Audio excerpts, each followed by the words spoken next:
Okay.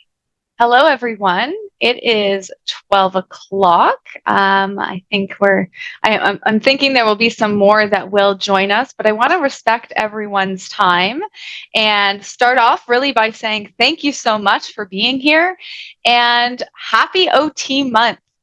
So for those of you who don't know, it is Occupational Therapy Month, which is a time for us to recognize, celebrate, spread the word about how amazing occupational therapy is, how we really help to make incredible change in the lives of our clients, and how we add value. Before I jump too far into our presentation today, I want to start by acknowledging that I have the great gratitude of being able to join this webinar today from the traditional territory of the Anishinaabe people, which include the Odawa, the Ojibwe, and the Potawatomi peoples.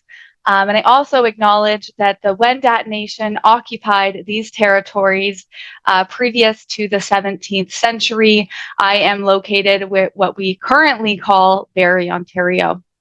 This weekend was National Truth and Reconciliation Day, and I hope that you were able to, on that day, and not just on that day, but hopefully every day, really think about and reflect on what you can do as an individual or as an organization to further our efforts towards reconciliation for the Indigenous population of Canada. Oh, sorry, advancing too quickly there. I want to start by introducing myself. For those of you who don't know who I am, my name is Nicolette Gowan.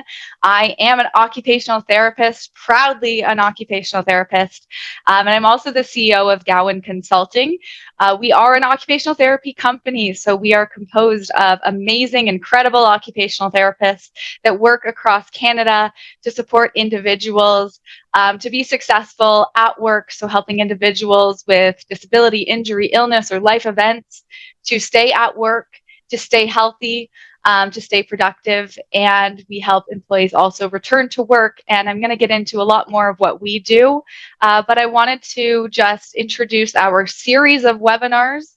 So in honor of Occupational Therapy Month, we have a series of webinars for all of you this month. Every Thursday of the month, we will be doing a different webinar complimentary for you to learn more about occupational therapy, what OT is, and the different areas that we work in, and how we support our clients to stay healthy and well and engage with the activities that are important to them. So today we're going to start with the basics. We're going to start with what even is occupational therapy. And it's interesting, and I'm sure if there's any occupational therapists on the line that you can relate to this, but occupational therapists are not very well known. It's rare to find someone who really understands the depth and the breadth of what we do as an occupational therapist, the clients that we work with, the settings that we work with or work in, and the different therapeutic approaches that we use to help people to be successful and engage in occupation. And the reason I thought of this as our idea for OT month, usually every month or every OT month, which is October every year, we do something to recognize and celebrate occupational therapy. But I thought knowledge sharing and making sure that people really understand what occupational therapy is and how we add value is a really great tribute to this month. And I actually started my MBA this summer. And what became very apparent to me as I start to talk to individuals who aren't reaching out to us because they know what OT is, but I'm just trying to basically give the elevator pitch of an occupational therapist. And really, not a lot of those individuals that I've been in touch with through my MBA program really understood what an OT was.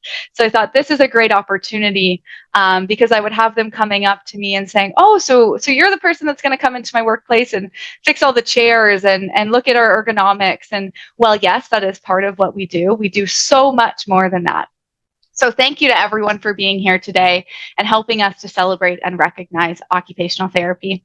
I want to give a special thank you to Lauren Stacy, our training manager, for organizing and putting together all of these webinars for the month, making sure that things run smoothly and really supporting all of the OTs that you're going to have the pleasure of hearing from over the next month, every week of this month. So thank you so much, Lauren, for helping us to put these all together, and to our entire team for supporting occupational therapy, for being an occupational therapist, and to helping spread that knowledge and of OT.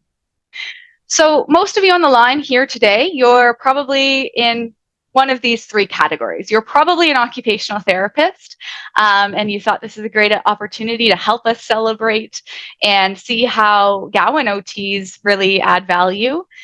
Or you have no idea what an occupational therapist is, and you are interested and you want to learn more.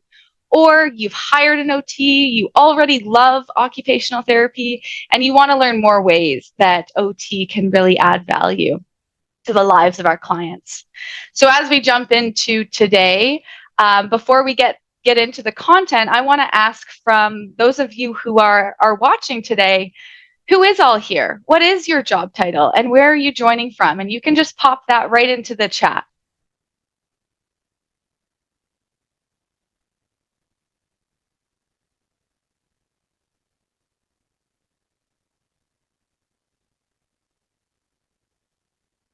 As we're entering all of those answers, I do want to let everyone know that we are recording today, so that we can have this webinar to share with others. So please know that we're recording. So if you can keep yourselves on mute as we go through the presentation. If you have questions, you want to add those into the chat box, please do engage with me as we go through this. And if you could keep your camera off, you won't be in the recording, but really that's up to you. We can always do the editing later. So great to see so many people here. Okay, we've got disability management. So disability management case managers. We've got, I think, is that Heather Moss from Moncton, New Brunswick, disability management. Thank you for being here. Shiny, one of our occupational therapists in London. Case managers and disability management. Excellent. We've got consultants all the way from Edmonton. Employee relations and workforce abilities consultant in St. Lawrence. Thank you for joining. Abilities management specialist in York region. So we've got a lot of people from disability management here, and I'm really glad to see you all on the line today. So you're probably in one of those two buckets. You know what OT is. Maybe you've hired an OT before. Maybe you've seen the benefit of OT in your organization, and you're interested to learn more. Or maybe you don't know what OT is. You've heard of the name and you hear maybe it's something that can be helpful for our employees and for our workforce. And so I'm here to learn more today. People from BC, welcome, good morning. Manager of Health and Wellbeing, and we've got Kelly Stewart, another occupational therapist with Gowan. So continue to add your answers in there. I'm gonna keep moving along here, but just know that I'm really happy to have all of you here with us today.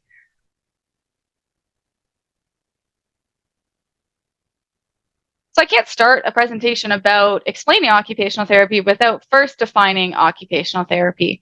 So what exactly is occupational therapy? So occupational therapists are individuals, we're regulated healthcare professionals that help people of all ages engage in things that they want to do or they need to do through the use of everyday activities. Now that may seem pretty jargony, but basically we help people engage in occupations. When you hear occupation, your mind probably immediately goes to work. And while it's, of course, at Gowan, we really do focus on work and the workplace. Occupations are anything that you do to occupy your time. So an occupational therapist, by definition, really can work with any activity that an employee finds meaningful or necessary in their life. So when individuals experience life challenges, injuries, illness, or disability, they may lose some of that ability to engage with those activities in their life. The activities that bring meaning or joy or purpose or even necessity to survive. So an OT is someone who is focused on getting that client back to those things that are important to them. And through our therapy and through our work and our recommendations, we help people to engage in all of those occupations in their life that are important to them. Now you'll see we work with individuals of all ages. So an occupational therapist could work with children or adults or the older adult population. You may see OTs in settings such as schools, acute care or hospitals, physical rehabilitation centers, mental health settings, long-term care homes, in the community, in your own home. And that's just to name a few. And the reason that list is so long and ever evolving is because human occupation is essentially anything that we do. It's anything that we do to occupy our time. And the most important thing, and I think at the core of what we do as occupational therapists, is we focus on and we ask a client, what matters to you, not what's the matter with you. And when I say that, I mean, we're not impairment focused. We're not symptom focused. We are like, we don't use that medical model to really focus in or hone in on symptoms and impairments, but we're activity focused and we're function focused. So all of our recommendations and work with our clients are aligned around function and how do we maximize someone's function and help them engage in activity. We're very strengths focused. So we focus on strengths that an individual has that will help them with engaging back with those daily life activities.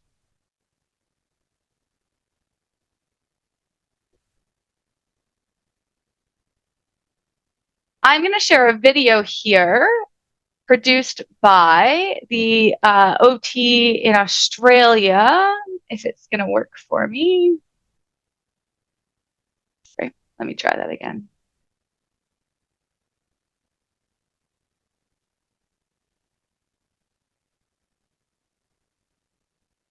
Technical difficulties. Okay, here we go. Hopefully you can see that. I think I shared my sound, so you should be able to hear it. It's just a brief video that really highlights occupation and what we do.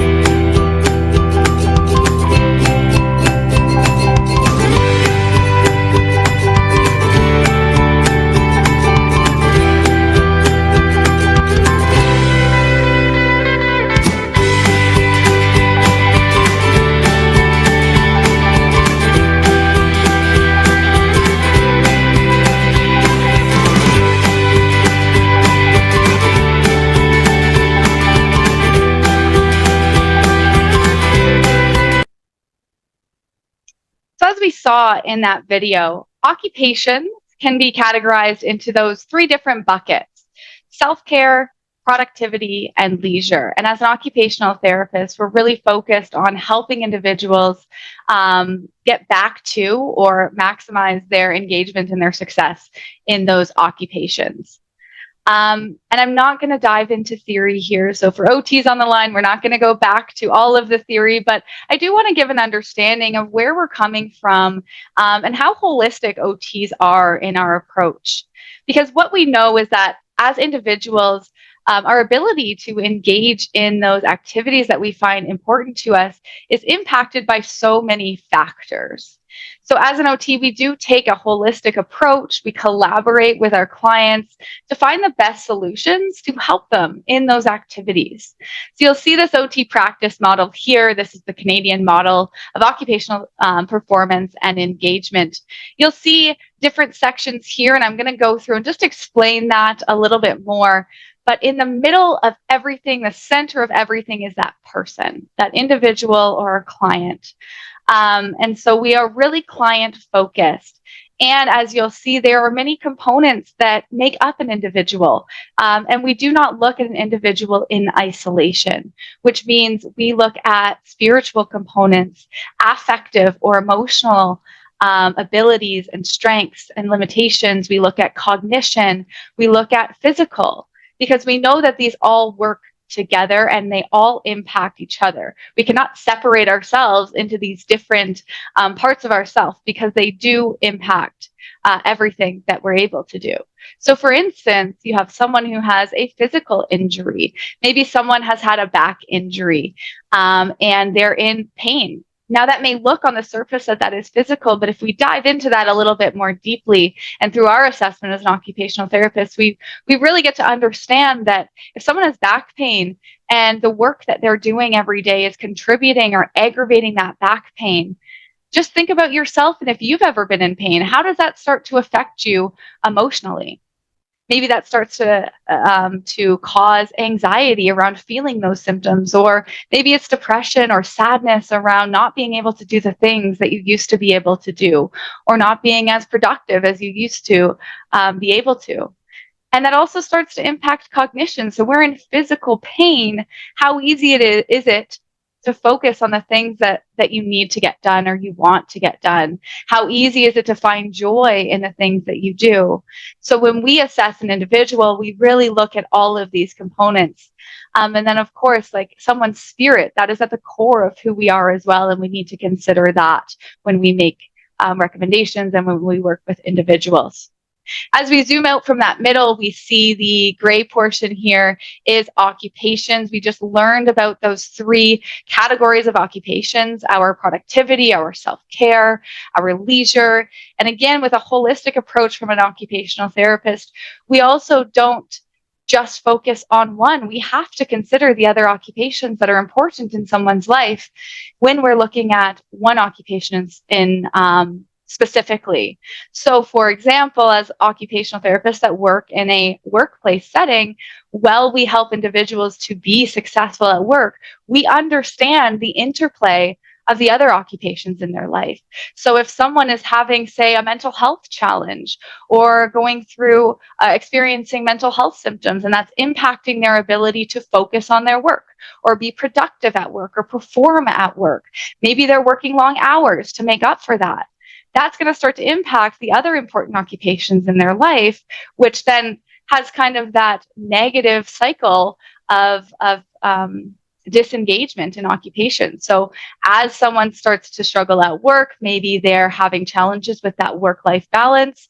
Maybe they have challenges making themselves healthy meals, taking care of themselves, exercising regularly. Maybe they stop doing the things that used to bring them joy and help them to recharge for being at work.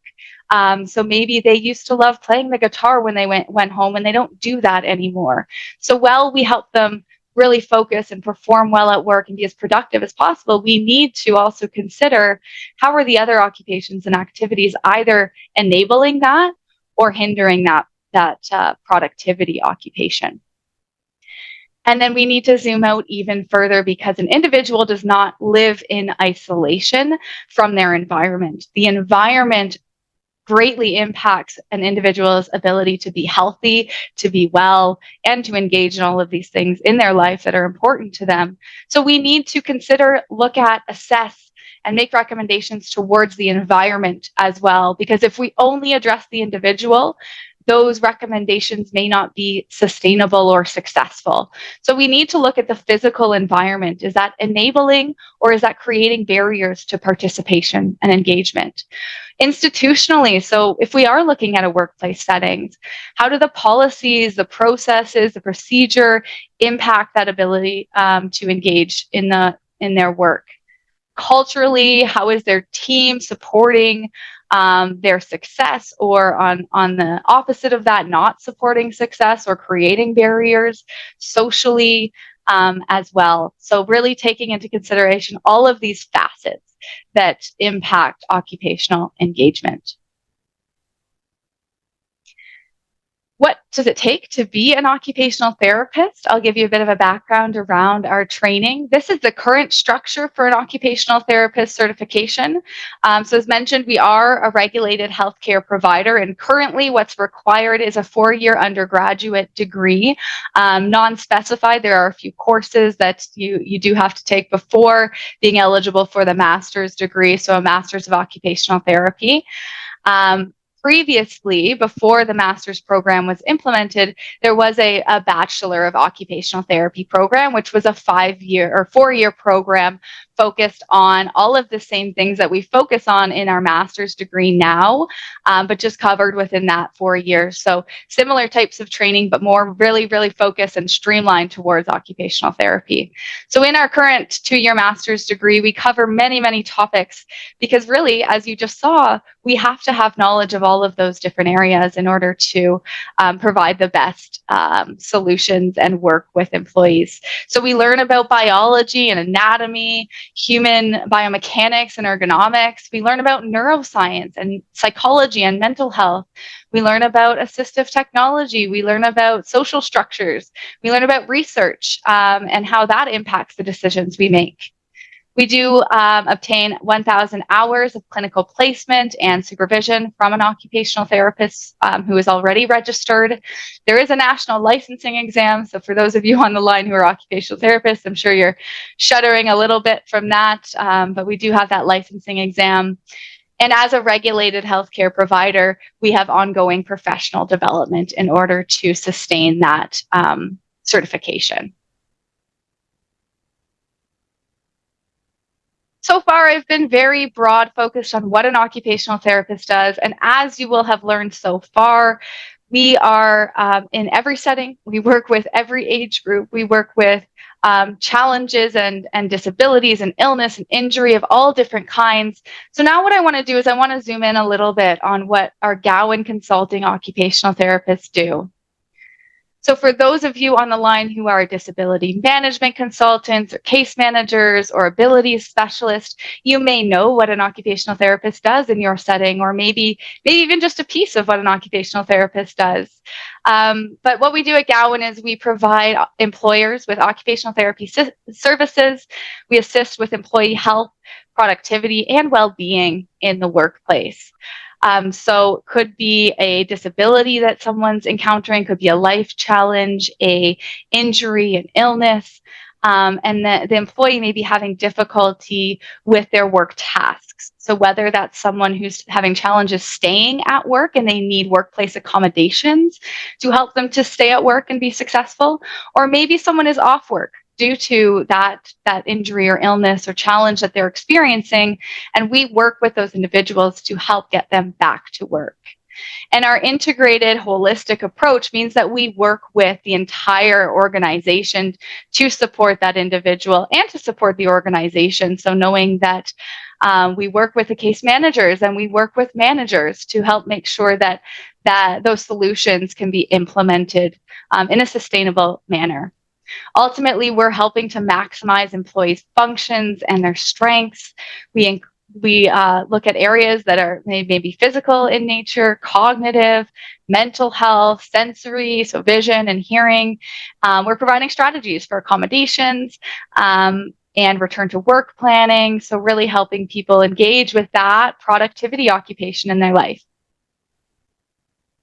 What we do at Gowan is not just work with that individual. We impact change at every level by empowering successful business within that individualized support. So we do provide that one-on-one support and that case-by-case support, but we also provide training and coaching for leaders, for disability managers, for case management teams to understand disability management, best practices for return to work, supporting mental health in the workplace, psychological health and safety. And we also consult on organizational policies. So understanding that institutional environment and how do those policies enable success for employees in the workplace. We zoom back to our model here. What you can see here is that really we are that work-focused occupational therapist. So we're going to help focus really on that productivity occupation. That's why we're called in. Of course, we know the interplay, the integration of all of these factors. And we do take a look at all of those factors with our solutions. So Gowan Consulting, we're a national employer, and I just want to give an ode to our founder, Nancy Gowan, who actually retired on Friday of last week. So she founded the company in 1999, which means that we are entering our 25th year in business. We are and always have been a woman-owned business, so we're certified with the Women Business Enterprise. And we focus on employee function, we focus on strengths and enabling success for the employee and for the employer and the business. So our unique value is that we are work-focused. We come in to assist with challenges someone may be having at work or to return to work. And we consider the employer perspective, the manager perspective, the policies of the business when we make those recommendations to ensure that they can be successful. So our OTs are providing their assessment and their interventions right in that environment in which an employee works. So that may be the workplace office environment, that may be a manufacturing plant, that may be the work from home environment. And if someone's off work, we would meet an employee in their community or in their home, because it's important to meet that individual where they're at and where they will be functioning, so that they can easily transfer what they're learning into their occupations. We also work one-to-one on supporting managers on how they can address environmental impact. So what is the workplace culture like, and how do they best support an employee to be successful? We are creative problem solvers. We are not the occupational therapists that will go ahead and Google an accommodation solution for you. We're not providing cookie cutter solutions that you can find on the web. With our experience and our expertise, and our best researched evidence on best practices, we're really looking at those creative solutions. Many times, an employer or disability manager will come to us because it is complex, because you don't know what to do. You don't know what an employee needs to be successful. And that's where we come in with our creative solutions, and our years of experience.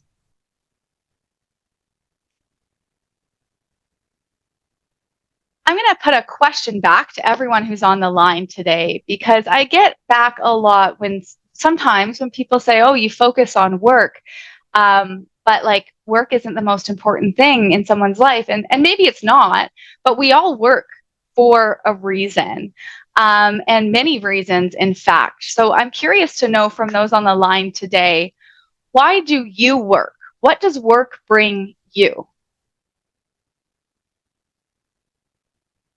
You can place that in the chat box and we'll look through those together.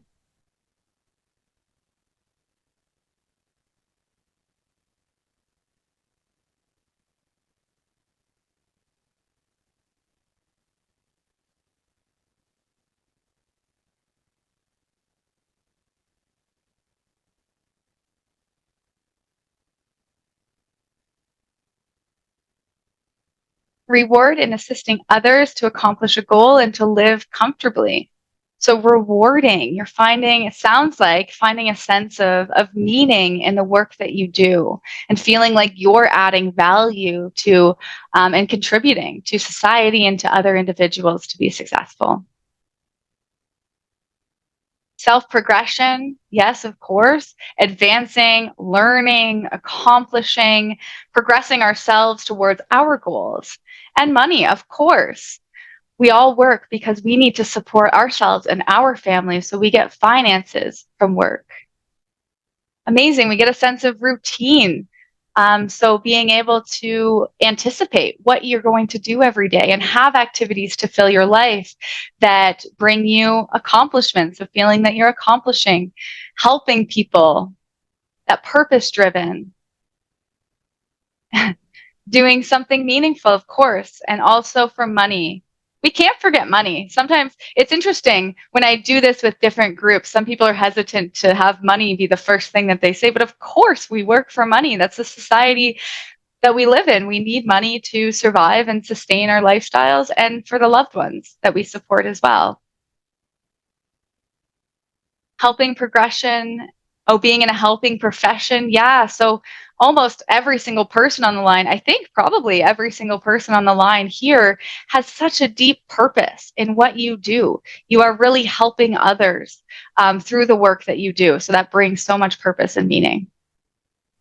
Incredible. Thank you, everyone. So yeah, we work. We work for many reasons. We work for money.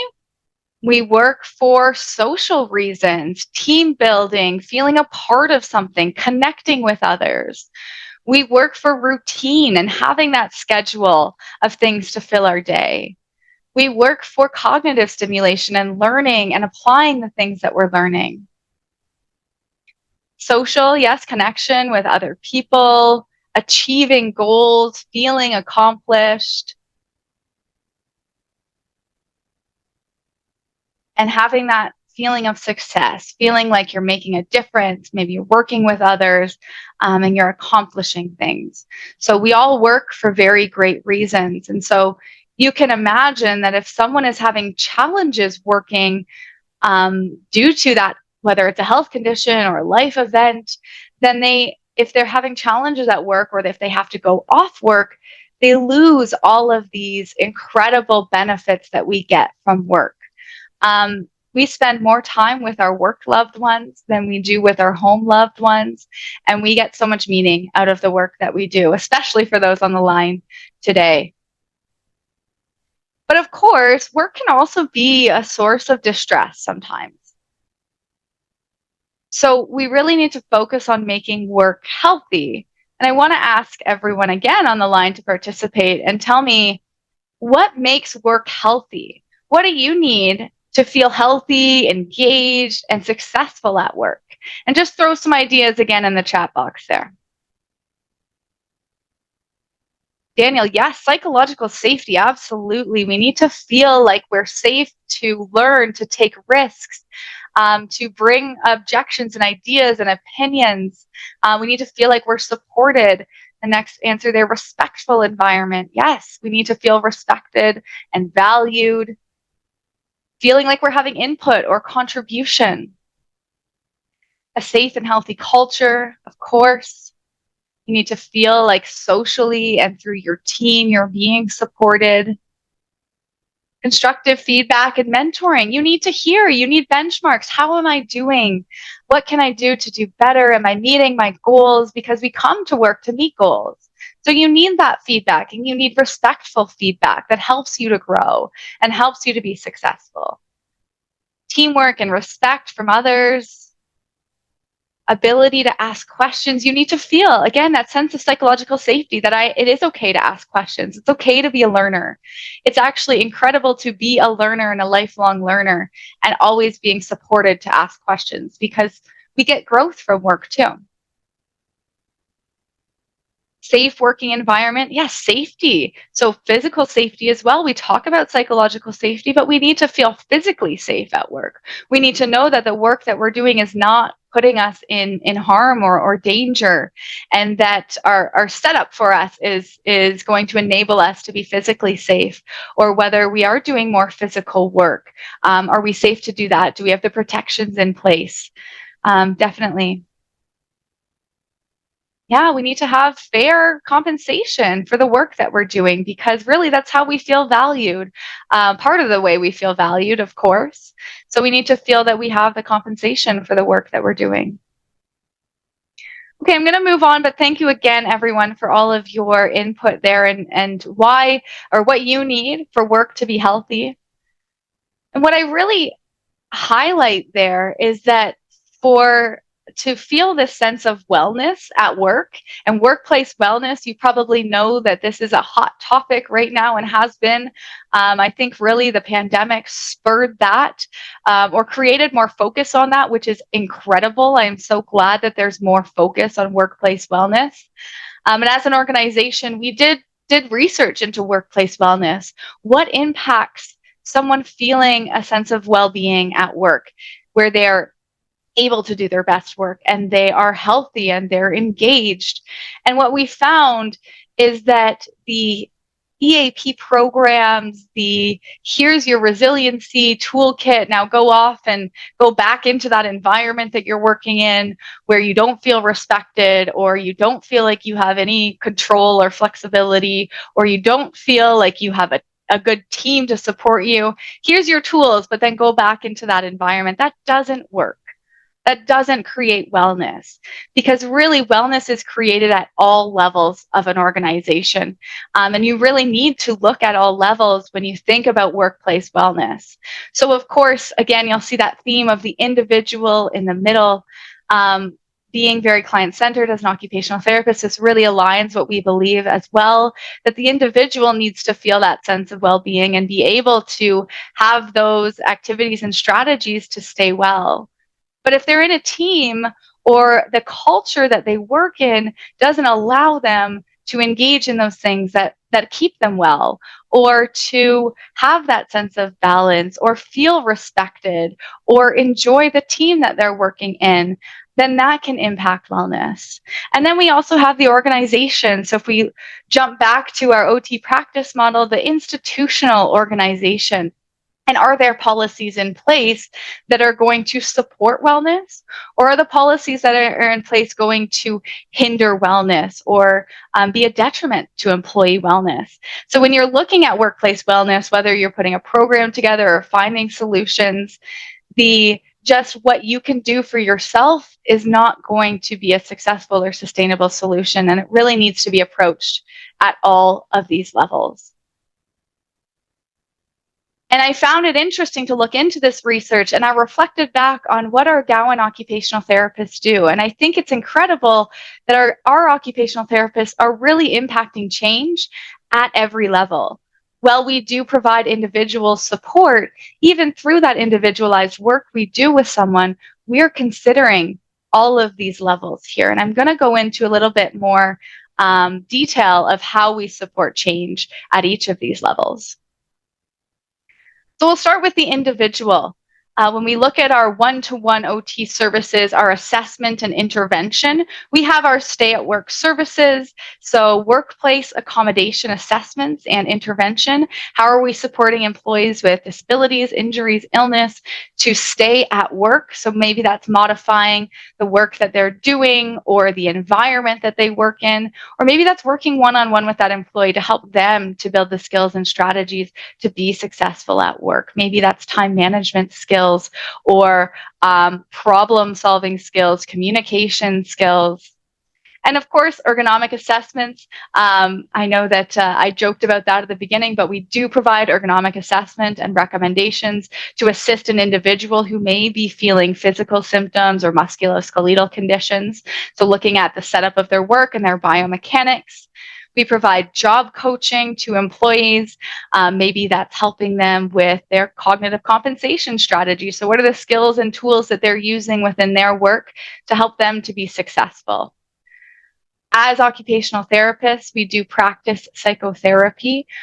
So we provide mental health support. And we're very solution and strategy focused with our mental health support. The goal of our work with our clients is that they don't need us long term. We want to teach them the skills to enable them to be successful without us. I always start my sessions saying that. The goal of our work together is for you to not need me. It's for you to feel like you've got your toolbox and you've got the skills and strategies that you need to be successful sustainably. We also provide functional cognitive assessments. So a lot of the challenges we're seeing in the workplace lately, increases in mental health conditions, challenges with cognition, and we're seeing a lot of individuals with neurodiversity who may have different ways of thinking, different ways of learning. And so we can assess what that individual needs to be successful through our functional cognitive assessments. We do also provide that employee education. So maybe educating employees, whether it's a group of employees, whether we attend wellness days, to educate about mental health and what an individual can do for their own mental health. What does it feel like? What does it look like? How do you act when you may be having challenges with mental health? We also provide education in group or individual format for ergonomics, communication, conflict resolution. We also help managers with success coaching and helping them to understand skills and strategies to support an inclusive workforce and a diverse workforce. Of course, we assist with return to work as well. So our occupational therapists will help an individual who has been off of work for a period of time with reactivation or rehabilitation to help them basically get back to the activities that they need to do in order to be successful in returning to work. We can help with return to work planning, graduated return to work plans, facilitating that with all members of the organization that need to be involved, having those good discussions. We also are doing a lot of work with our trauma-focused services. So individuals who have been diagnosed with PTSD, maybe that's first responder population or even transit workers. We're seeing really any organization can have an individual who may be experiencing trauma that's impacting their ability to get back to work. So we do assist with helping employees to get back to work and using exposure therapy and psychotherapy to do that. When we work with an individual, this is our model, our adaptation of that OT practice model really applied to the workplace. So you'll see we're considering all aspects. So we've got the occupation in there, we've got work, we've got the individual, so the worker. We're assessing every level of that worker, so the physical, the cognitive, the spiritual, the emotional aspects of a worker. And we're looking at the workplace, so that environment, the social, cultural, institutional, and physical environment. And our solutions are really aimed at finding that optimum fit. So how can we adapt things in all of these areas to make sure that there's a good fit there, and determine what's needed to support that fit. I like this definition of disability from the Ontario Human Rights Commission that states disability is an evolving concept, and disability results from the interaction between persons with impairments and attitudinal and environmental barriers that hinder their full participation, their full and effective participation in society on an equal basis with others. And what this really highlights to me is that disability is not the impairment. Disability is not the medical condition that someone has, but it's that interplay and interaction between the environment and between those that interact with the individual. So really thinking about in your organization, what parts of the environment, physically, institutionally, socially, culturally, are going to impact disability or are going to enable someone to be successful. And we move on then to the next level of how our occupational therapists help at that team level. So we're really looking at their immediate team and the culture of that team and working with the leader and the managers to make sure that they know how to success or how to support their teams and their individuals to be successful. So this may look like training groups of leaders. We do regular manager mental health training, inclusive leader training. We do training for HR leaders or disability management consultants on best practices for disability management and return to work. We also provide one-to-one support for managers and leaders, helping them to understand how their own occupations or them as an individual will impact their ability to be a leader. Whether that is how to communicate effectively, how to help employees to be successful, how to support their whole teams, their diverse teams inclusively.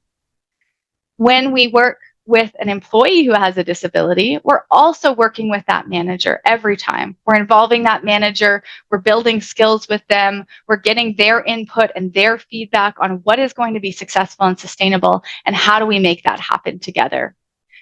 We also have a membership program aimed at occupational therapists, disability managers, to learn more about best practices for disability management, learn about complex situations where you may need creative solutions for accommodations, and you get access to our expert occupational therapists to assist with your complex cases as well.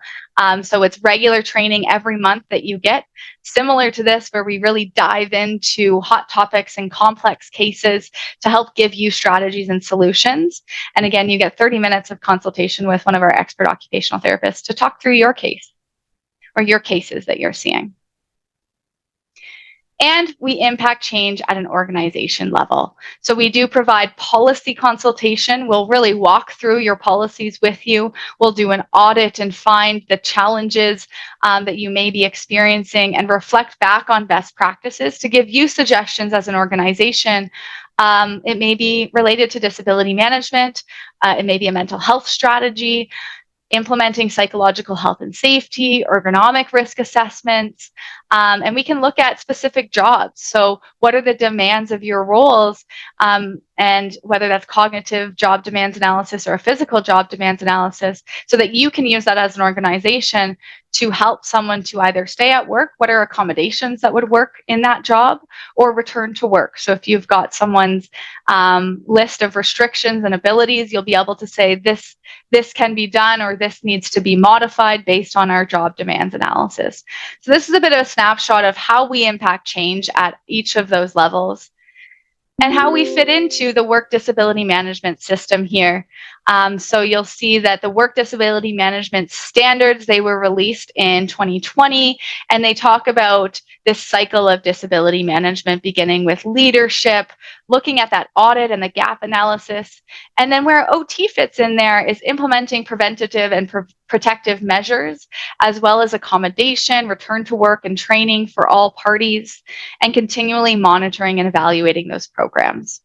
So I know we're at time here. I just want to leave you with a couple of upcoming training events that we have that you can check out on our website if you're interested in learning more about performing ergonomic assessments, if you're interested in learning about strategies for supporting neurodiverse employees in the workplace.